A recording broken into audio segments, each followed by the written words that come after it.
Grade 10 Poetry Assessment 2, Oral Presentation. Global Issue. My global issue is racial discrimination. This is important to me because Black people have been oppressed on a daily basis, and it had been an ongoing global issue. People shouldn't be judging others based on their skin color, but by their actions. Also, I want to know how racial discrimination can be portrayed through a poem. It affects me personally due to the circumstance of us being affected by racism in a way or another. We have been abused or hindered by racial discrimination. We all have experienced racial inequality, either by religion or any sort of actions in a way or another. Racial injustice is destroying our world and tearing people apart.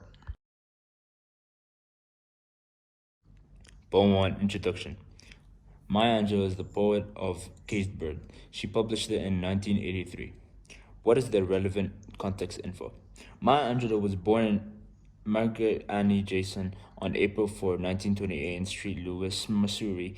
At the age of 15, she began her career becoming a civil rights activist. She had to endure and battle racism with devoted persistence, and she managed to succeed and become the first African American hired to the position of street conductor in San Francisco. Angelou had a strong connection with racism due to the traumatic event that occurred during her life. At the age of 8, she got raped by her mother's white boyfriend while her mother was out. She was muted for most of her life, silenced and haunted, but eventually that became her motivation to become a civil rights activist. I picked this poem, Caged Bird, because it portrays the racial segregation against non-white citizens during the civil rights movement in a metaphorical direction. Moreover, the title Caged Bird is extremely powerful, as it carries a lot of concealed messages depicting how humans are supposed to be like a free bird. Birds are meant to fly and be free, just how humans aren't supposed to be segregated. In this case, a Black man or woman should be free and have rights instead of being oppressed. Poem 1 Annotations. I mainly focus on the language feature repetition. So here's my work. Repetition. Maya repeated the third line during the poem to emphasize the oppressed African Americans, which is great use of language since it will remind and show to the reader the condition of oppressed people and help reflect on the way they suffered, which greatly affects the reader and makes him aware of the problems which are occurring in terms of racial discrimination. The lines, his wings are clipped and his feet are tied, so he opens his throat to sing. That line is repeated to show how singing is a way to cope with its distress. Poem 1. How is the global issue explored in this poem? The poet has used several metaphors to call her true meaning for racism in the world with ways they cope with it, and she also reinforces her opinions on the situation through repetition. The quote, his wings are clipped and his feet are tied, represents that the fact that because of racist opinions, Black people don't get enough freedom or rights. His wings are clipped could mean how their rights have been stolen from them. His feet are tied could either be an act of suppression and the fact that they do not have freedom. This quote clearly indicates the injustice they face on a daily basis just because of their race. Stanza 3. The caged bird sings with a fearful thrill of things unknown but longed for still. Shows that it's not just about having rights and equality. It's the fact that because they do not have those things, they fear for their own life. Sings with a fearful thrill. Could also be a coping mechanism to calm them down for the fear and distress. The repetition tells the audience that these statements are very important and should be taken more into consideration as the value they hold could be higher than the other lines. A word that would have really had an effect on the audience would be fearful. This single word is able to describe a large portion of what the caged bird feels and when other lines are taken into consideration, it just adds to it. Using these quotes and statements, one can easily prove that the poet Maya Angelou has described her personal opinions and feelings on the fact that Black people don't have rights nor freedom, and she did this through meanings that were hidden behind the sheet. Poem 1 Visual Learning. I chose this photo because the visual artwork is a representation of racial discrimination in the poem Caged Bird. The Black man is seen being silenced and oppressed by the white privilege supremacy, which is represented by the white hand.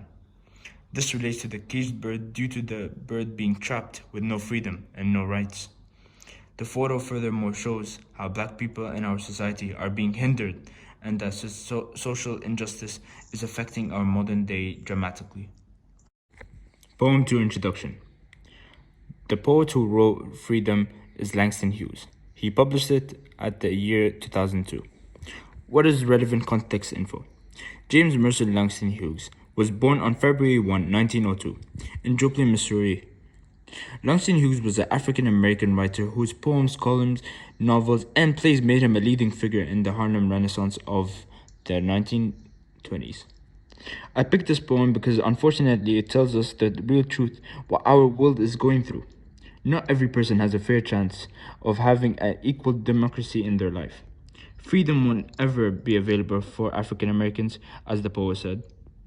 The poem carries many hidden messages behind the line of each statement, which I wanted to unravel. Poem 2 Annotation. For this poem, I mainly focused on metaphor, so here's my word. Freedom is a strong seed planted in a great deed. This is a comparison of freedom to a strong seed, that there is a high potential worth, which is embedded in freedom. Great need. This portrays how freedom is a major demand and priority to society today, which black people are not given enough of. In line 14, I cannot live on tomorrow's bread, depicts bread as a symbol representing that we have to live freely without black people being segregated and oppressed. I do not need my freedom when I'm dead. This line is referring to how the poet lost all potential hope, where he believes that acquiring freedom for the black community won't be happening anytime soon and will happen in the near future. Poem 2. How is the global issue explored in this poem? The poet has used metaphors that, when it's further assessed, it reveals the bitter truth of how limited African Americans' freedom is. The one quote that really stands out is the statement, "Freedom is a strong seed planted in a great need." The use of strong seed represents the importance of freedom, and when it's put together with planted in a great need, it implies that it's not something that they have acquired yet, but they still have a deep longing for it. Black people have faced a lot of racism, not only through society, but also through racist laws enforced by the government. These issues have been normalized, that the people have lost hope in gaining their own basic human rights. The first line, "freedom will not come," clearly indicates that the poet has lost all hope. This means is further continued in line 13.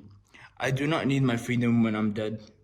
The poet subtly implies that if any changes that happen, which could potentially benefit them, would take an impossibly long time, hence why the poet loses care for it. These quotes put together could get the audience to understand what black people have to live with on a daily basis, accepting that they do not have as much as freedom as an average human should be allowed to have. The discrimination against them is the cause of their lack of freedom, and because of this continuous issue, they have grown to live with it and accept it instead of standing up for themselves. In conclusion, the poet uses metaphors when it further assessed.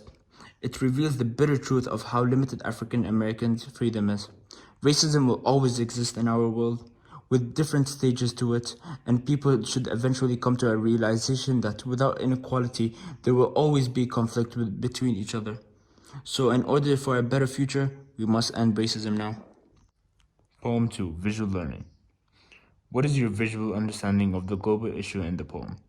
My understanding of this photo is that racism is portrayed through the pawns, where the red pawn represents the black society on how they are oppressed and segregated and have no freedom, neither having the hope or will to fight for their rights and freedom anymore due to the social injustice. Personal response. Regarding the global issue, can you now create a new point of view? Poetry has influenced people in a dramatic way. It can allow to spread awareness about an important cause, in this case, a huge global issue which has been ongoing for decades, racism. Racial discrimination will always exist in our world, no matter what the case is. However, we can at least bring back the hope that we initially had to put a stop to this oppression. Can you evaluate the poems?